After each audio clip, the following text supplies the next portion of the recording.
this together. Yes. Hey, y'all. Welcome, welcome, welcome. Thursday, January 20th.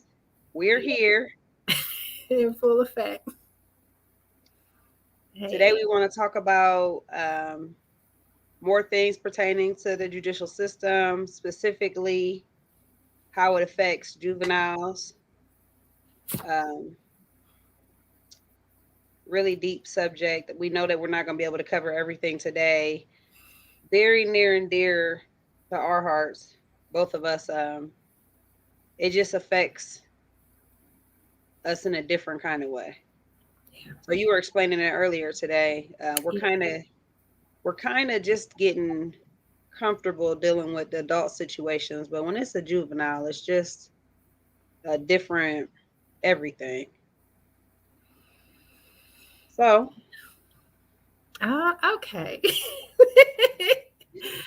Girl, how was your week? it has been a week. It has definitely been a week, especially it's almost one of those. What day is it?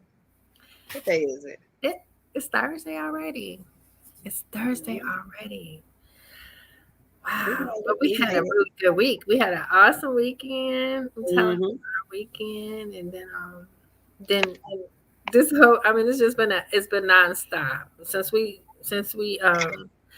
told everyone we wanted to do a podcast on juveniles. Our phones have been ringing off the chain nonstop, nonstop emails, nonstop information coming in. Thank you guys, everyone, so much for all of the wealth of information that you have shared with us. We could not do this without y'all. Definitely. Like, it has been amazing. Less than, man, it's not overwhelming. It's just been truly a blessing, and then being able to help others. It's truly been a blessing. Thank y'all. But to get started, I'm Tamora Freeman by any means.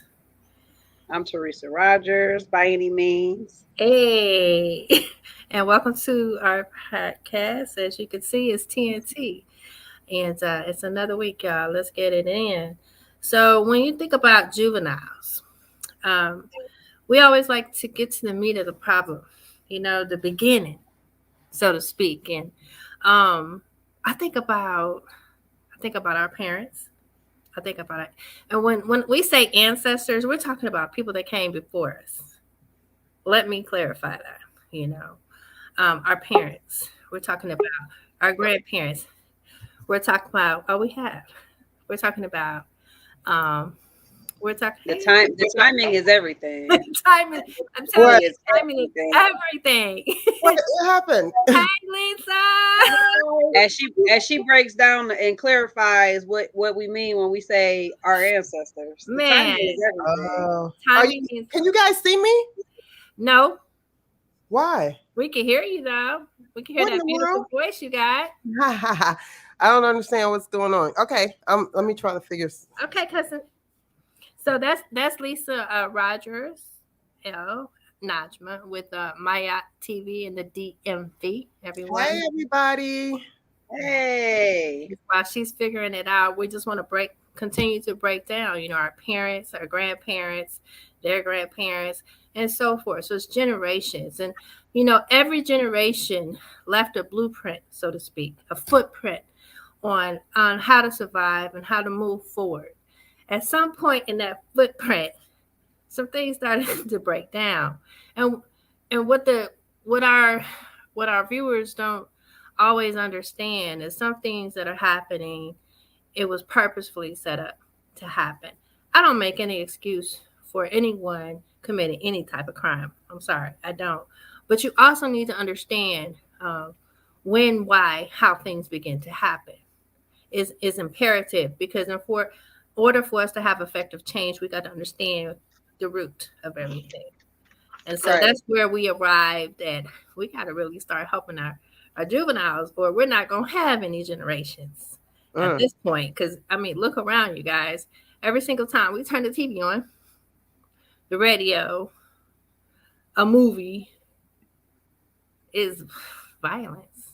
yep. It's something. It's purposely. Every time, I mean, from the music, the the culture that was stolen from us, because this is not even our culture. Let's keep it real here. Our culture was stolen from us. To we're still trying to find out what our culture is. Yeah, but that's another show. And the easiest way to affect something over time is the kids. Yep. Is the kids. The kids are the key to a lot. That's the future. That's the future. So when we're talking about juveniles and incarceration, it dates back. It just dates back to the beginning 1865. of, yeah. So we Let's go to 1865. The emancipation. Let's go to 1865 because it'll bring us to where we are today, to help us understand how our juveniles ended up where they're at right now. You know, um, shortly after 1865 Emancipation and Proclamation, and we were free, but we're never going to be free here in America. But that's another story. But anywho, um, the black codes popped up, and then the labor laws and the prisons started popping up for not just adults but for children as well.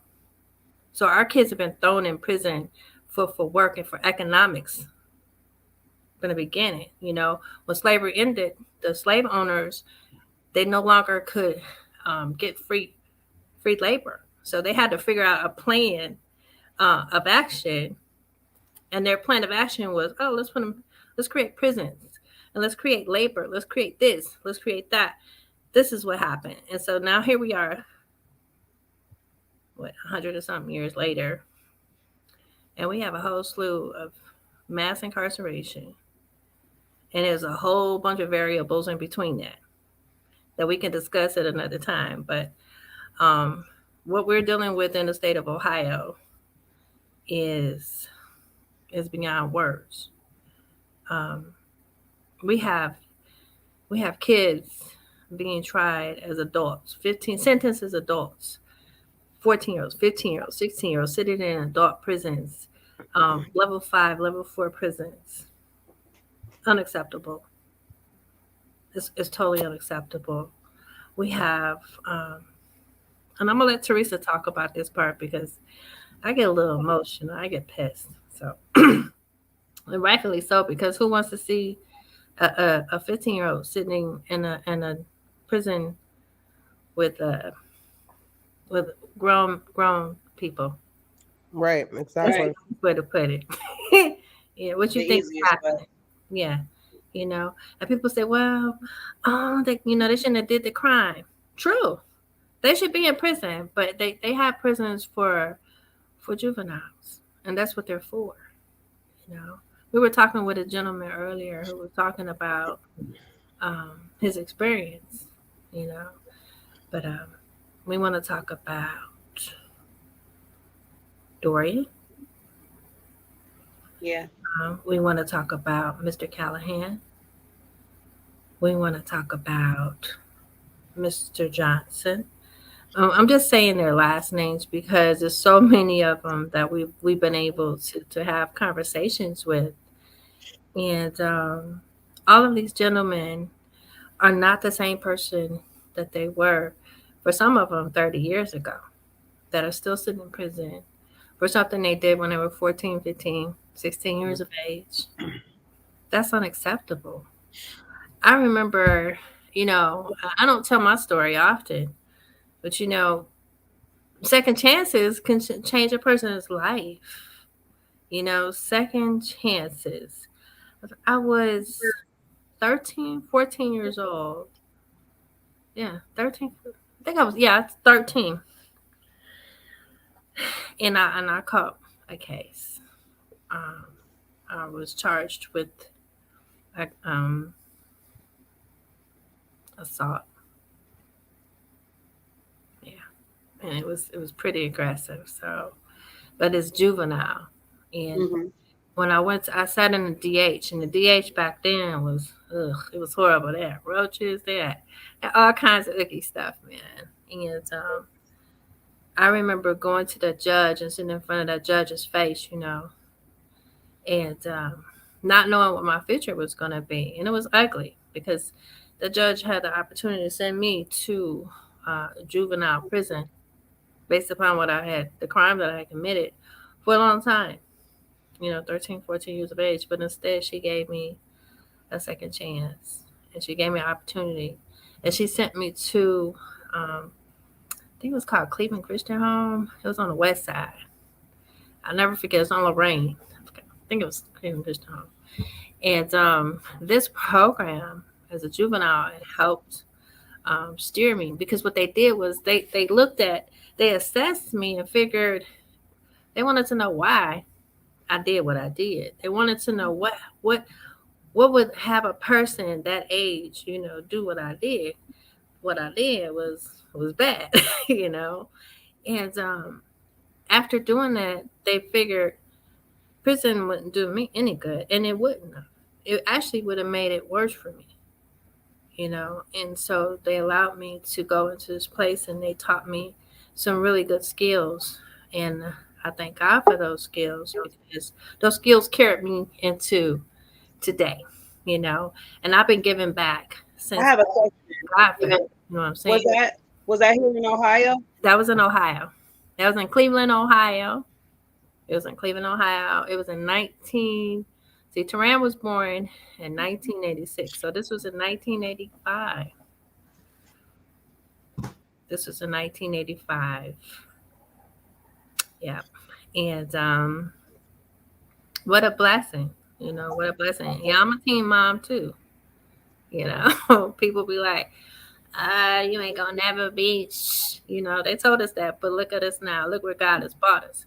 Just because of that second chance, just because someone gave us an opportunity to show that we don't have to be defined by certain circumstances. And that's all our juveniles are asking for. We need to start asking the right questions instead of just judging them. I hear so many bitter older women talking about young girls and talking about young men instead of encouraging. See, and I disagree. I disagree with that all the time because for me, it's not because we're young mothers. We were young mothers. It's the young mentality. Yes. So I think that's the difference that we have because our fathers were older, maybe, or we was raised with we was raised that part. It's a lack of giving back to the next generation. So it bothers me when people blame it on the young parenting because it's more so a young mentality. Mm-hmm. And that could be any age. It's some grown-ups that will never grow up for real. I agree. So. Hey, cousin. Hi. How are you doing today? I'm well, thank you. I'm so excited to see your beautiful face today. Thank Yes. you. Yeah, I think the juvenile situation, some of these juveniles out here are off the chain. And I'm not going to sit here and make excuses. Some of them are out here wilding out. They're out here looking for people like us that look like us to rob us. No doubt. To actually kill us if it comes down to it. Okay, so every juvenile, and I mean, I'm not placing blame on anybody or anything, but that's the reality. That's the reality that today you really don't know what you're coming across. And just like some juveniles and adults, I feel like certain people need to be off the streets because they're not right. I don't know what the mental problem is. It could come from them being a crack child or whatever the case may be. We don't know. But some of these juveniles today are off the chain. I agree. So, everything is not, what the system has done. We know what the system has done. We know that we've always been at a disadvantage. But where we are now, can't blame everything on our past because some of these juveniles grew up in really good homes and everything. They you got the music out here that's influencing their thinking. Yes. You know, especially the music. It's brainwashing. Yeah, I just got a message from someone watching us that said juveniles are being fed these negative images daily. Mhm. You know, the music, the media, everything. It's daily. You know, It's it didn't true. just start. Thank Yeah, you, we Johnny. didn't have the internet when we were younger. And even yeah, what ties in with that too though is, well, we know that it's a narrative. We know that a lot of, well, most people that go into the industry back in the day and now don't have much say in what they're able to put out. um I thought that Wu-Tang's episodes, I don't know if anybody had it, it's very interesting because they go into how they wanted to own rights to and be able to say what they wanted to say, you know, how important that was. But the big thing that we're touching on right now with that is just the design of it all. So when you have them talking about the things, the drug use, the sexual exploitation, and but even bigger than that, the reality of life for to see our young rappers getting killed at the rates that they are and how prevalent it is in our communities, because it's normal for the celebrities to get killed like that, and they're rapping like that's not even, you know, their real reality. That made me think Some about of them, because some is obviously. yeah. You said you hit it on the nail. You hit it So, on the nail. but the, you know,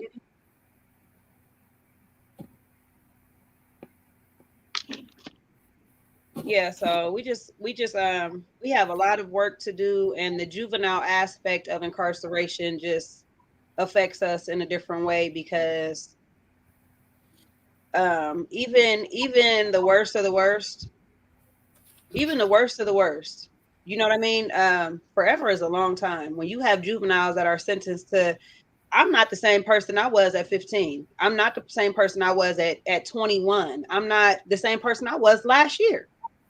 So, you know, sometimes they do need that time. Sometimes they do just need that time. And let's revisit it. And let's revisit it. I agree. I have Yeah, a I friend of I'm mine. in a position with people. Yeah. yeah. I heard Dr. Umar Johnson. Are you all familiar with him? Oh, I heard absolutely. him say, he said, I guarantee you that these young men that you're complaining about that won't pull their pants up, he said, I guarantee you they will pull their pants up if you gave them a job. If you gave them a job and said, this is the job that you're going to do every week, you're going to get paid. He said, I guarantee you they will come to work and their pants will not be hanging down.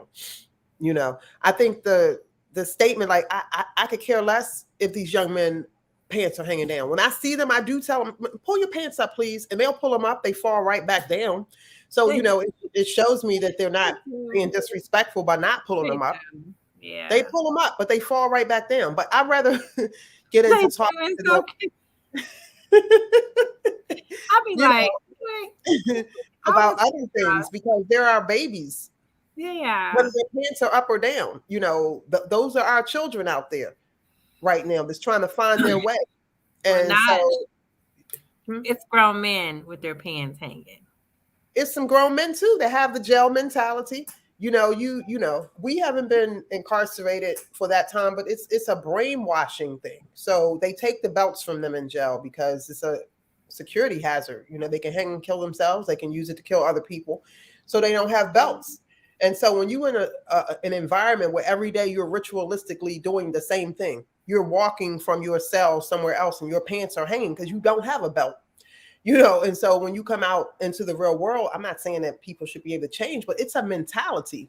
It really is. And it's just like slavery. It's really slavery. And their minds are enslaved to think that they're still inside. Sometimes even when they come home, it takes a strong person. And even still, I know people who've been locked up for a while. They still have to this day that prison mentality a little bit, you know. And so it's something that is a setup for all of us, you know, from the juvenile system all the way up into adulthood. I mean, I don't know one person that looks like me that hasn't had a second-degree assault charge. It's so easy to get. You can get a second-degree assault charge just for talking in someone's face and your spit might touch them. So, you know, second-degree assault is not a bad thing because anybody can get it at any moment. It just so happens that most people who look like us definitely have had some kind of assault on their record. Well, as a To juvenile, what you said pertaining to juveniles, though, as far as work and changing their appearance and everything, how that's effective. Another dynamic, and we're not just going to talk about all juveniles. You know, we definitely want to focus on incarceration, but I think it's worthy to say we definitely want to prevent people from going into the system. And one huge thing that's very different is just the lack of things for kids to do. So when you say jobs, I just, you know, as a mother of 5, you keep the kids busy. You got to keep them busy. So they just have a lack of things to do. I know here in Akron, we don't have a roller skating rink. We don't have, it's really nothing for them to do. Even the movie theater, you know, they'll get harassed out the movie theater. It's really not too much for the kids. Nightclubs, they don't even have a nightclub here anymore. So just a lot of things that we were able to do. And then what are you left to do? Get in trouble. Like, what are you left to do as a kid? and COVID Especially when we're not allowing everybody to have a say in what goes on with the kids. So I'm always for that. I say all the time, I don't drop my kids off anywhere that they can't be disciplined, and I'll follow up when I get there. It's not a problem. So that's just one aspect of it. But specifically, Senate Bill SB 256, that's a major change that came about last year, April of 2021, which did some major things for juveniles that are incarcerated, where they could be sentenced to life in prison. They could, I mean, What? it was just some 15-year-olds, 14-year-olds, 16-year-olds at whatever age as a juvenile you went into the system. Yeah, they were getting life in prison. What were you calling it? The Without summary of the parole. bill, it says applies to anyone who was under age 18 at the time of the offense for which they were convicted and sentenced. It abolishes the sentence of life without parole for kids in future cases, and it became effective April 12, 21. To be eligible, the bill provides parole eligibility after serving 30 years if the person was the principal offender in 2 or more homicide offenses in the same or separate incidents, after serving 25 years for all other homicide offenses, or after 18 years for all non-homicide offenses. So this leads you to believe that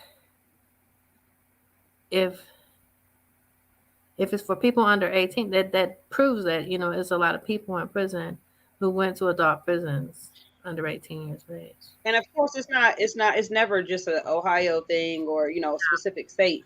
This is something that's been worked on by many people for years because in the beginning of the prison system, they were gathering up the kids. You know, that's that 13th Amendment, that there shall be no slavery except if you're a felon, if you're incarcerated. And so they were able to gather up young kids at a young age, and now we have you for the duration of your life to go ahead and do our work for us still. Same thing now. We've touched on, me and T have done some work. There's a lot of Ohio prisons that still use slave labor. Well, all prisons really do, though, for real. You have major brands, you know, if we wanted to talk about that, major brands that are using prison labor, but just the aspect of having kids involved in it, it's a whole different monster. We were talking yesterday, we were talking about the 13th, the movie. And for anybody who's familiar with the juvenile system or the system in general, the 13th sheds a lot of light on everything. And for this aspect of it, I really took away the legislation that Alec brings forward to write bills and stuff. And they had a lot to do with the private institutions, which, you know, when we talk about the 3rd grade pipeline to prison, even in Ohio, the teachers' retirement fund invest in private prisons. So, you know, it's like a conflict of interest that they might not even be aware of, for real. But it was interesting to me in that movie that they even touched on how um, the prisons that they're trying to get away from the private prisons, but their new focus will still remain bail, which is a huge thing, and Mhm. home incarceration, which they're targeting towards the kids. Exactly. So it's always even I mean, how to put it, everything affects our kids, and that's always the target market, especially cigarettes. So Yep. they a few years ago they came up with the e-cigarettes. That let's give them flavors and colors, and you Ohio know Correctional Facility so may be recorded and monitored. we have this Senate bill now. It's been able to help a ton of people. You too, me too. Me too. It's been able to help people though. So we talk to a lot of different people, and we have a lot of people on our JPay, which is how we communicate with prison, GTL, and we just wanted to share some of the stories that we have. I think I may have somebody. Yeah. You got somebody? I may. So I want to just read this comment that we just received. It says a lot of juveniles are angry.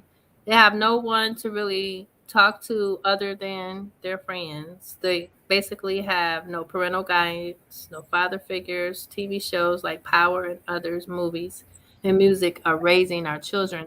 And I remember, Lisa, I remember you saying something about the movies and the TV shows that are coming out and how they are affecting the mental of our young people, and it's being purposefully done to change how they think about themselves as well.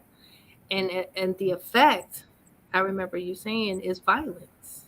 It is. I mean, when you have movies like Power and a lot of these movies that 50 Cent is making strictly for money, I really feel like he can very easily put something positive out, or combine it.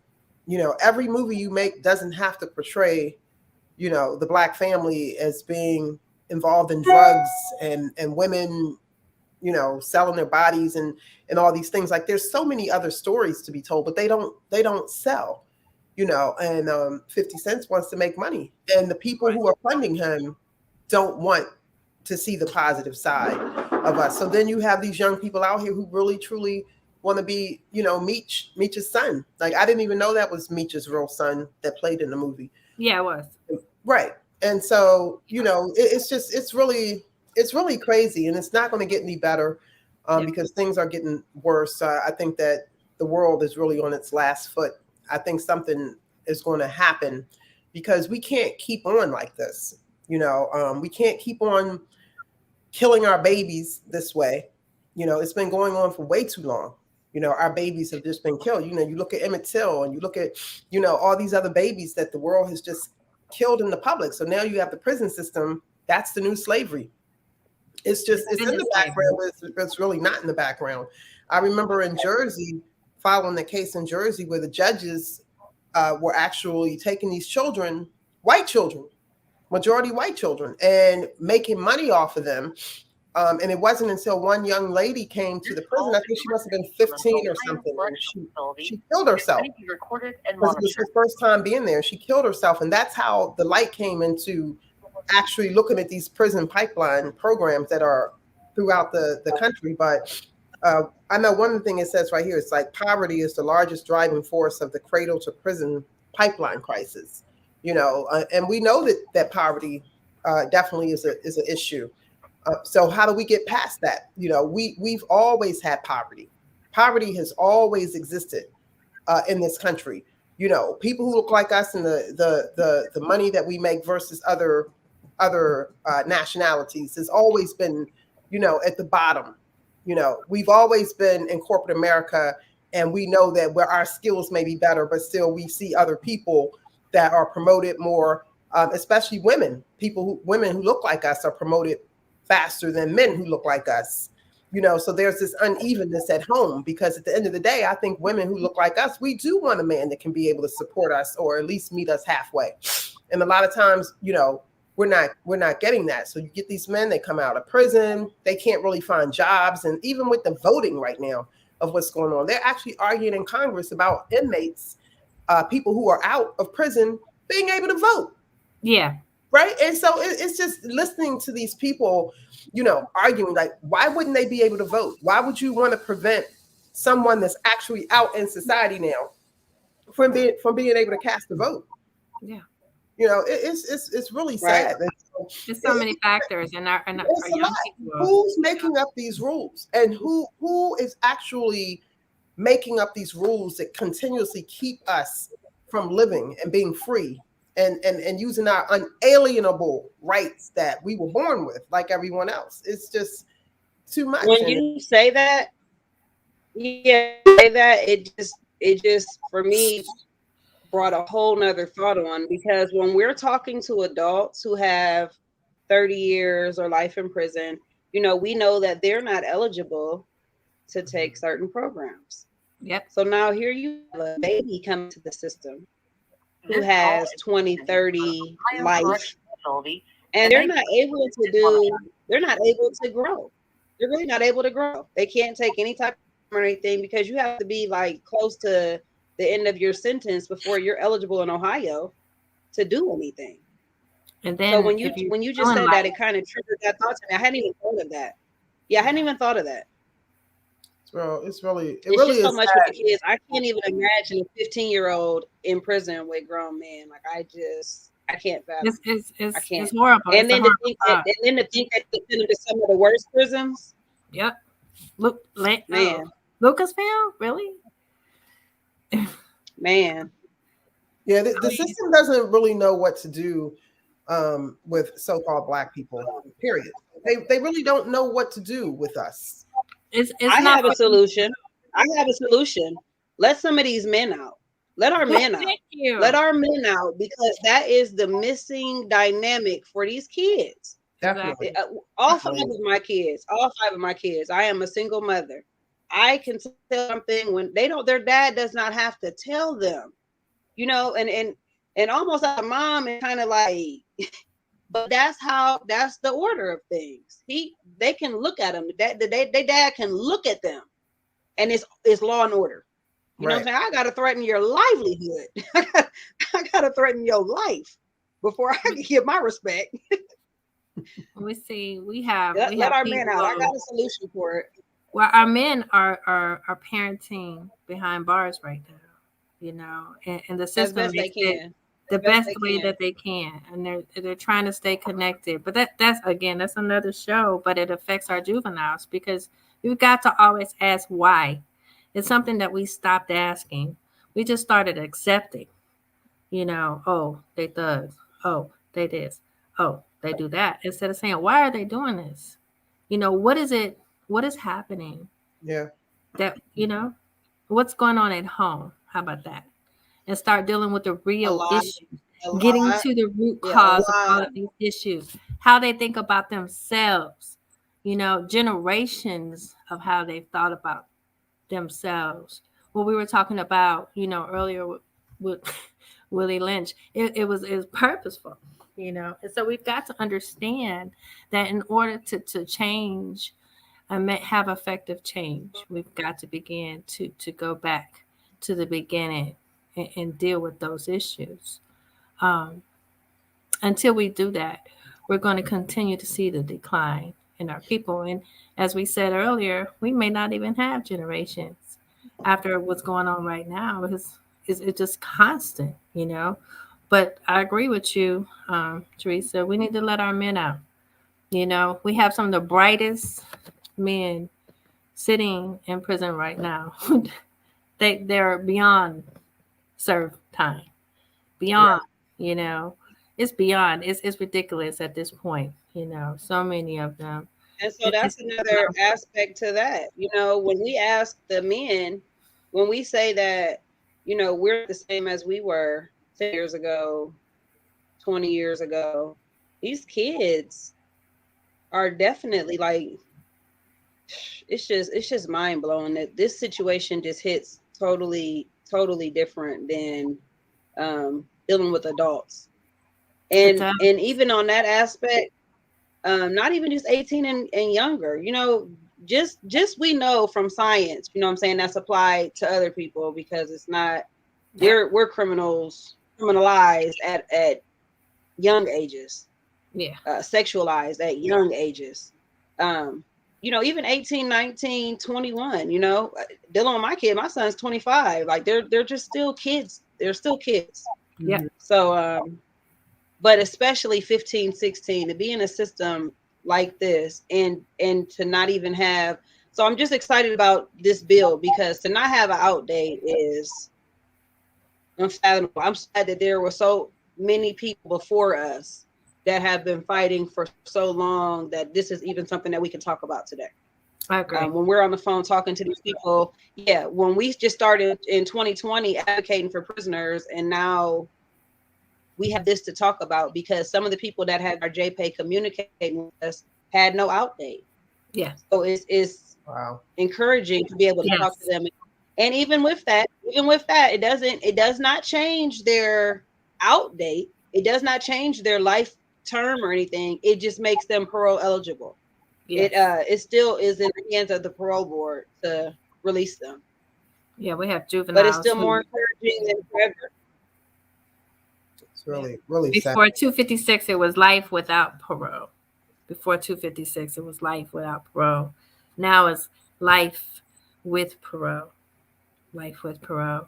And this is just for juveniles, or is this for everybody? This is for juveniles. Those who were sentenced as juveniles. Oh my God! In the state of Ohio, we have a lot of juveniles.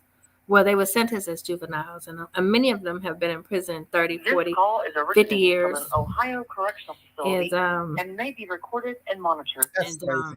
It is crazy. It's very crazy. And so SB 256 gave them an opportunity to at least be considered to be released. Mm-hmm.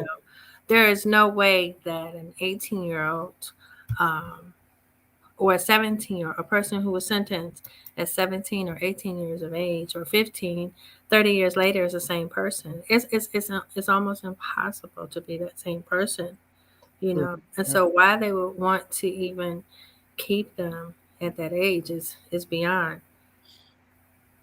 our understanding, our level of understanding. So that's the first step, though. We've got to make some more strides for our juveniles, and we have to be their voice. But for by any means, we want to be the voice before they go to prison.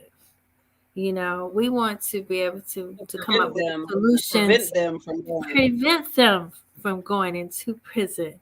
And it's beautiful that we're out here advocating. It's beautiful that we're doing what we're doing, but we got to prevent this stuff from happening. We got to work on that. And it's going to take more than us. We need our men involved. We need everyone coming home involved. We need our communities involved. We need the law involved. We need everyone on board to get with the program, because our youth are our future. I said when Teresa and I first got started, and I don't think she understood what I was saying. She probably does now, after us doing this for 2 years, is I'm just going to ride with y'all because I'm older. My generation did things the way that they did. Our fathers, they were trailblazers. All of our fathers. We are Roger's children. It is our bloodline. They did what they did, but that was their generation, and we did what we did. That was our generation. And what we see today is a totally different generation doing what they do. I'm going to support them.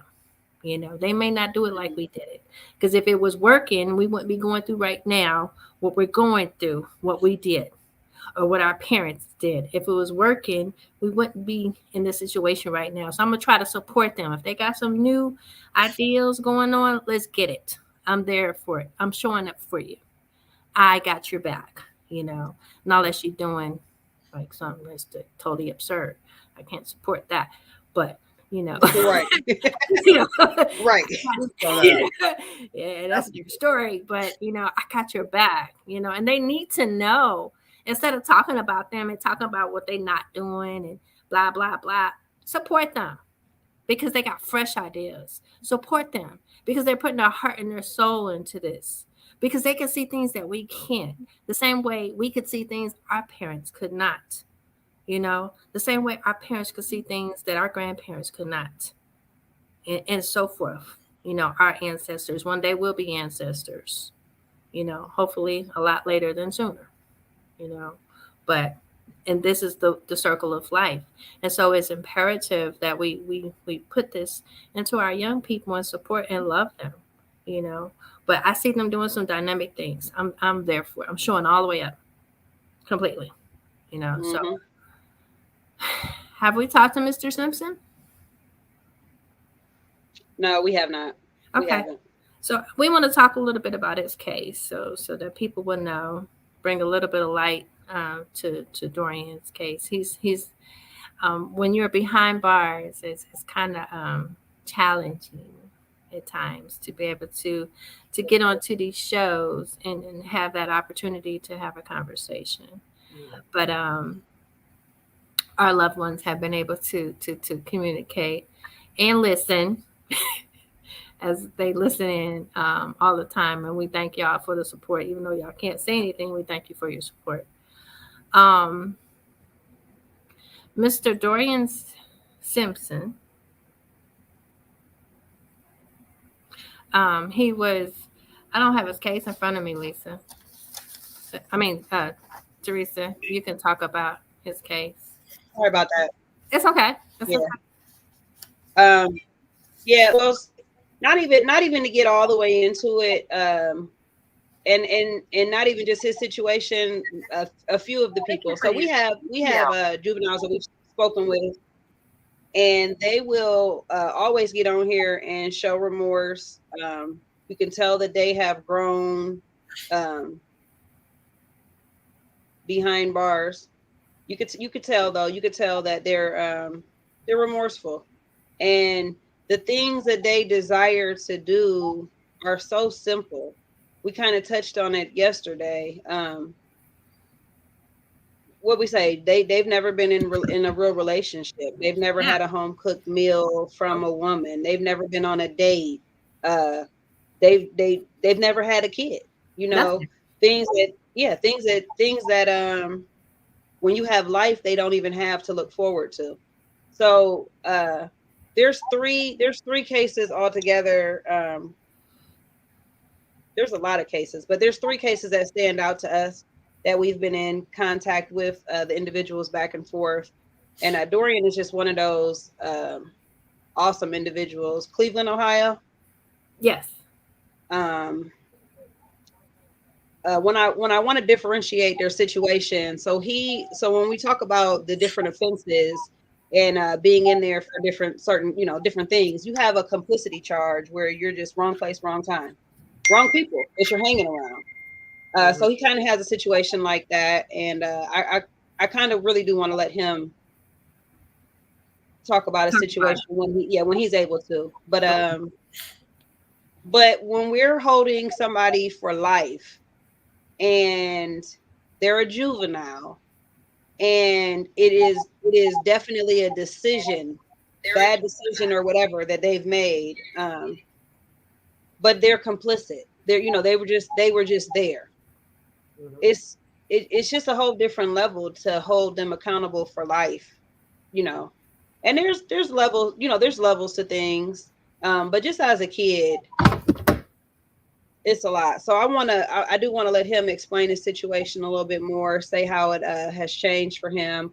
We have so many different situations. So we have his situation where he'll be able to see the parole board a lot sooner than never. Then we have another situation where he still had another 10 to 12 years to do before he would be eligible, and he'll be eligible this year. His mother and his sister are clients of mine, and I talk to them often, and I actually was really familiar with his case. He went to the high school I graduated from, my kids graduated from. So his case is a little bit more personal to me, because I really care about his family a lot.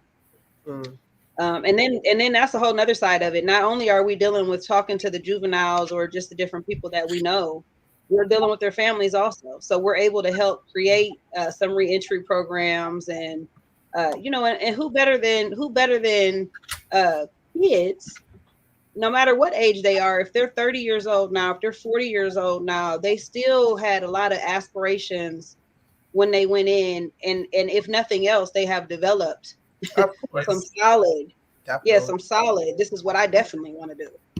Let me read real quick about Dorian's. Thank you. So back in Thank 2010, when Dorian Simpson was 18 years old, he was sentenced to 25 years to life for a murder he did not commit. He just happened to be at the wrong place at the wrong time. In 2008, at the age of 16 years old, he decided to steal a van with friends to go joyriding. When one of the boys made a choice that took an innocent soul, Dorian was only the driver of this ordeal and did not commit any of the acts except break into and steal a vehicle. A boy and another gentleman who went joyriding with Dorian shot and killed a security guard and then proceeded to get out of the van and steal the man's car. Dorian never got out of the van, nor did he have any weapon on him. Dorian still says till this day he did not know that this was going to take place. And if he did know, he never would have gone. Even the court documents say that he only broke into a van and drove the vehicle around. But he was still charged with aggravated murder, aggravated robbery, and receiving stolen property, all with 1 and 3 year firearm specifications. Not to mention the crime took place when he was 16 years old. Instead of being held in juvenile court, he was bonded over to adult court. Dorian, along with his father, turned himself in and confessed to the crime. And with that, he was sentenced to 25 years to life in prison. Over the years, he has received his high school diploma and is also going to college next semester. He hasn't been in any trouble. He wants to have his own business when he gets out. He has learned from his mistakes and is truly remorseful for what has happened to the family. He was a child when this happened and wasn't the person who committed the crime. He knows what his involvement was. Dorian wants to right his wrongs and show that he has been rehabilitated. His sentence was not justifiable and was cruel for his age. There are so many young men that make one mistake in life and are punished harshly for a crime they did not fully commit. We believe that he has had his time served and he has had time to reflect over the years for what has happened. And so it just goes on to, please help. This is under change.org, actually, the petition in change.org, ridiculous. Another one of these cases where, why is it that someone that can do something is not doing anything? Right. There are people that can really let him out, and they're just not. Why do you think they're trying to keep? Because nobody cares about people who look like Dorian. Okay. People who look like Dorian are I actually, perfect timing. I actually got him on the phone, so wonderful. So good timing. Yeah. Yes. So Dorian, can you hear us?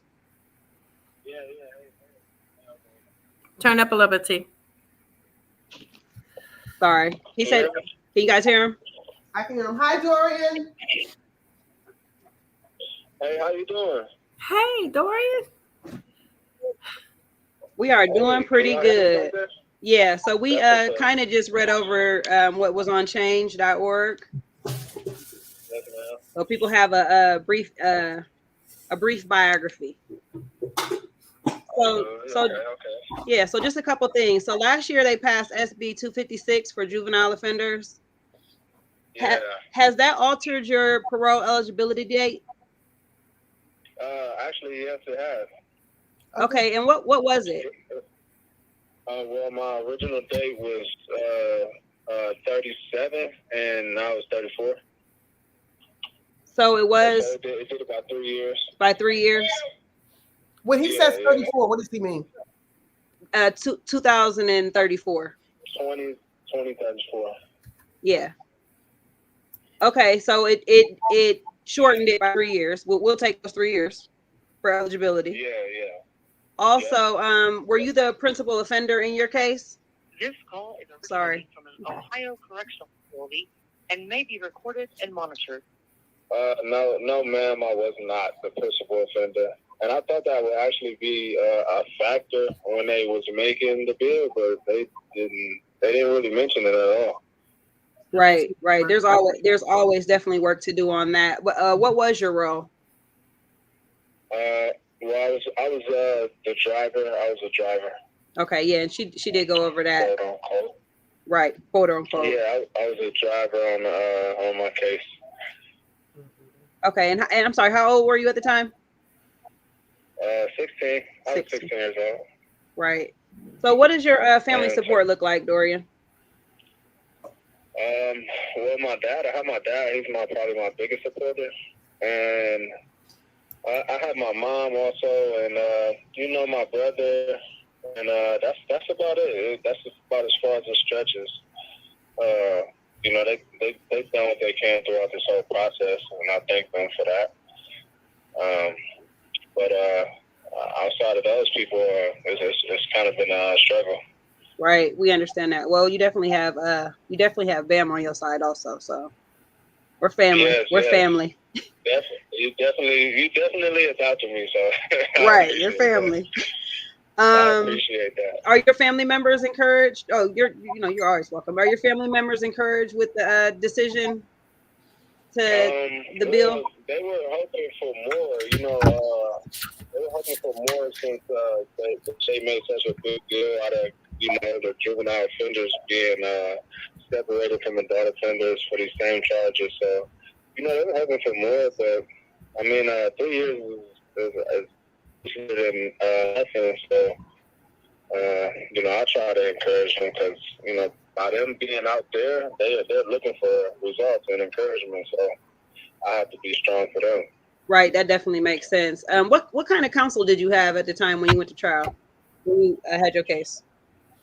Well, my family never actually had money, so I had a court appointed because we couldn't afford an attorney. Yeah, many people do. Many people do. Mm-hmm. That makes sense. Counsel played a big role in the decisions. Also, the ultimate decisions, counsel played a huge role. Right. I think last time I talked to you, you were some college classes. Have you been able to do that? I signed up. I start school next month in February, and tomorrow is actually my 30th birthday.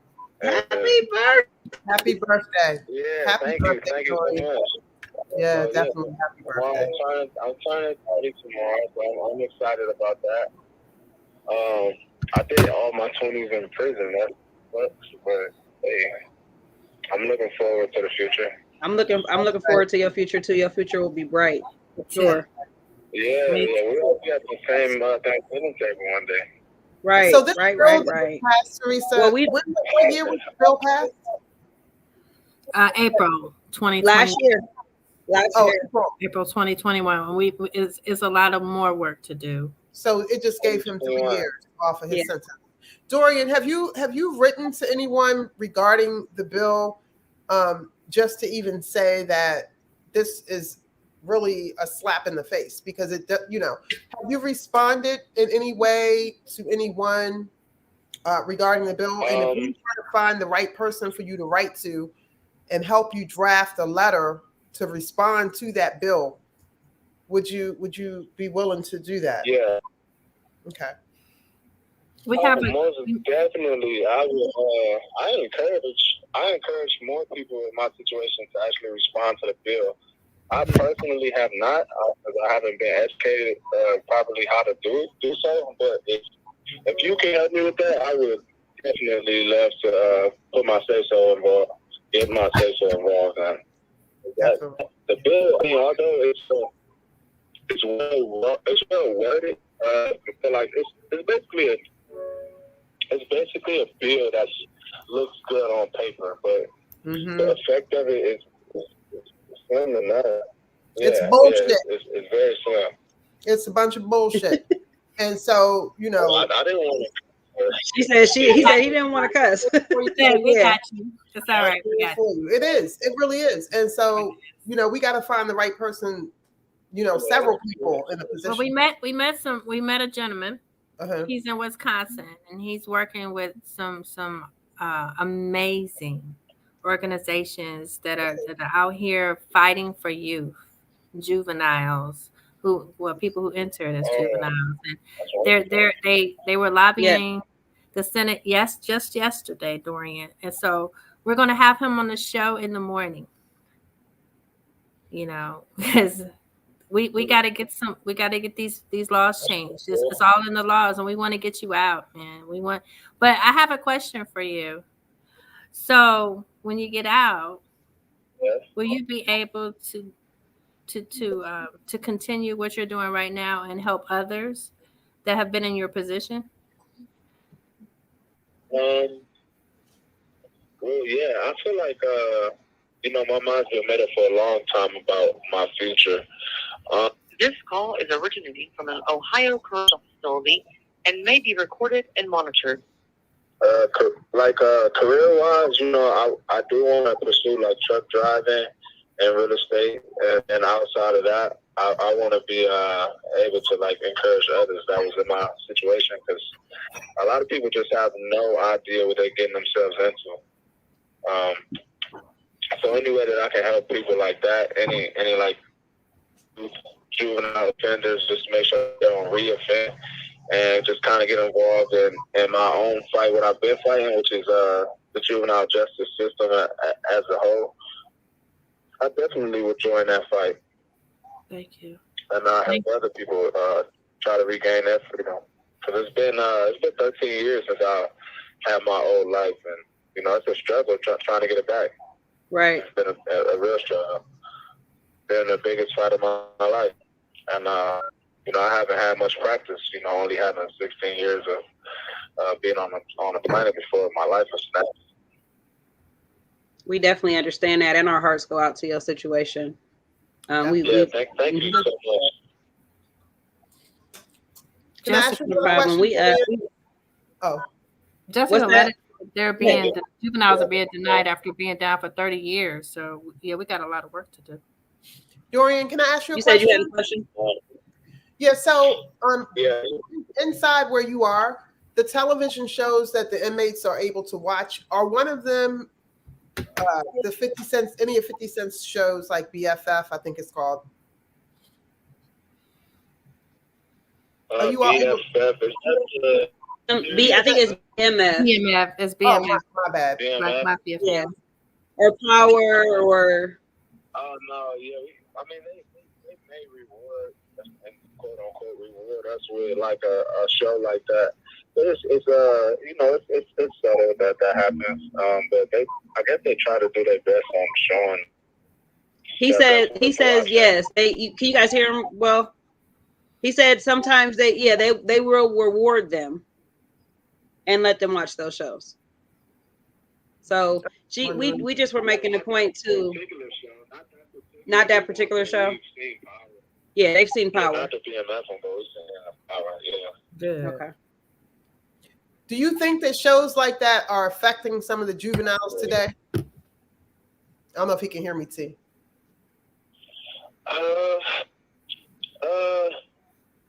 Honestly, yes. Yeah, I can say yes about that. I mean, 'cause it puts you in a realm of not, like, nobody knows what certain. This call is originating from an Ohio correctional facility and may be recorded and monitored. Okay. It just puts you in a certain realm of believing what consequences come to certain actions. And, shows like that don't actually dish out much consequence, because they're making us serious and they needed to go on and on. Right. But yeah, but like after one mistake, that usually be, depending on the severity of that mistake, that usually costs you your whole life. And it's not like that in TV shows. Right. That was a great comparison. Analogy, yes, it really was. Yeah. The whole world needs to hear that. Thank you, Dorian. Definitely. Oh, yeah, Thank no you. problem. Anytime. You guys want to speak with me, I definitely want to speak with you back. Well, we definitely appreciate you taking the time to talk to Yeah, us today. my dad was asking about you all. Was he? I didn't have much information for him. Yeah, he wanted to. Well, you know he what? wanted We'll to make speak with sure you that we again. reach out to your dad tomorrow. We'll make sure in our follow up we reach cool. out to him tomorrow. Cool, yeah. He's asked several times, actually. I just haven't had much information for him. But, yeah, he's asked a few times. He was excited about his interview, and, yeah, he wants to speak, see where you guys are going, and hopefully, join the fight. He's definitely someone that could be used in a fight, so. Thank you. Okay, well, we appreciate Yeah, that. definitely reach out to him. Yeah, definitely. He loves what you guys are doing. Thank you. And so do I. I'm very appreciative. We appreciate you. And thank you for the birthday wishes. I appreciate you guys. You're welcome. Happy 30. Happy birthday to you. Happy birthday to you. Happy birthday to Dorian. Happy birthday to you. Happy birthday to you. Yay! You're welcome. I can't remember last time somebody told me happy birthday. Thank you. You're welcome. That makes you an Aquarius? Did you guys hear I him? love it. What did he say? You an He Aquarius? can't remember the last Yeah, time I'm somebody Aquarius. sang him happy birthday. Aw. Yeah. You said you are an Aquarius? I'm in Aquarius for about 2 days. Yep. What's that? Yep. We're gonna All keep right. you Well, we're gonna let you. uplifted. Yeah. What do we do now? We have a lot to do, so we're gonna follow up with you. We're definitely gonna follow up with your dad, and we appreciate you getting on here because this was important for us to talk about this bill. Okay. Thank you. Thank you for the opportunity. Thank you. You have a good evening and happy We're gonna work birthday. on your letter, Dorian. So we're gonna work on the letter, and we're gonna get it to you. Yes. The three of us gonna work on it and get it to you so you can make sure you get that letter out. The same way we're gonna write it for you is just copy it in your own handwriting and send it out to the several people we're gonna send you. Yep. Oh, they clicked off. Clicked off. That's how they felt. Wow. Yeah, that's how they felt. It's old tomorrow. That type of stuff though, to hear the small things that they want to do. You sang happy birthday and said he can't remember the last time somebody sang happy birthday to him. Is that what he said? Wow. I didn't hear him say that. That's what he said. Yeah. That's what he said. That's what he said. Yeah, he got me. He got me with that. Yeah. He got me. Man. Yeah. Some of these comments. Thank you guys. Thank you everyone for joining us this evening. Thank you. Thank you for work to do. We got a lot of work to do. We do. Yes, it's in the laws. Anyone who's interested in joining us consistently in the fight, reach out to us. Please reach out to us. We have a phone number. We actually have a phone number, 330-595-9198. I think we got it. 8. Yep, 330-595-9198. 9198. Thank you. Email is in the comment section, but I'll say it. By any means, it's BYEANYMEANZ, and that is by any means. And yes, it is spelled like that on purpose. So 330-595-9198. Thank you. Lisa is not our guest. She is our legal. In case y'all did not know that. Listen to Larry and Billy and Woody. Look. Okay, so y'all didn't know. I'm Larry.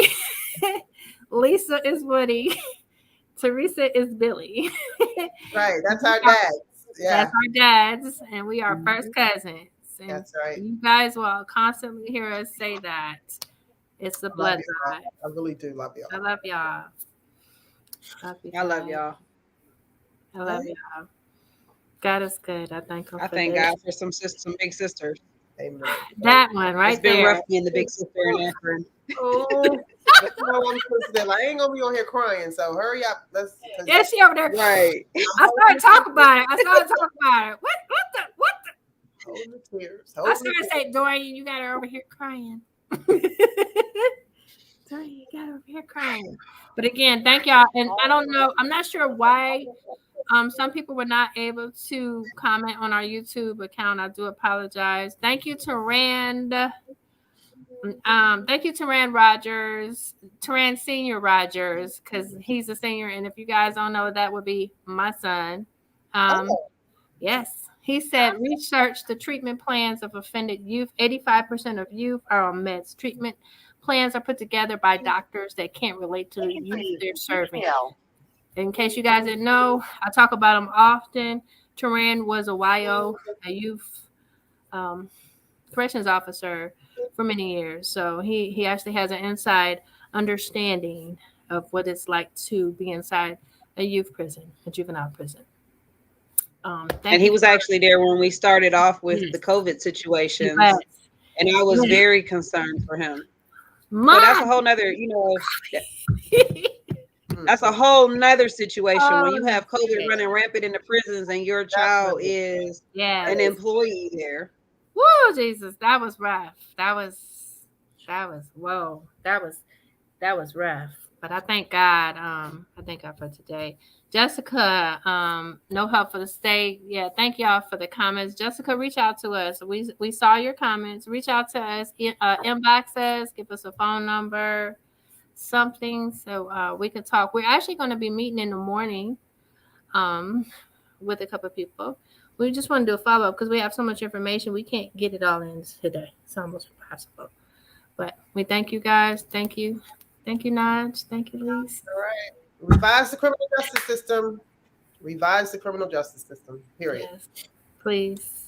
All right, my cousins. Love y'all. Love y'all. Love you. This is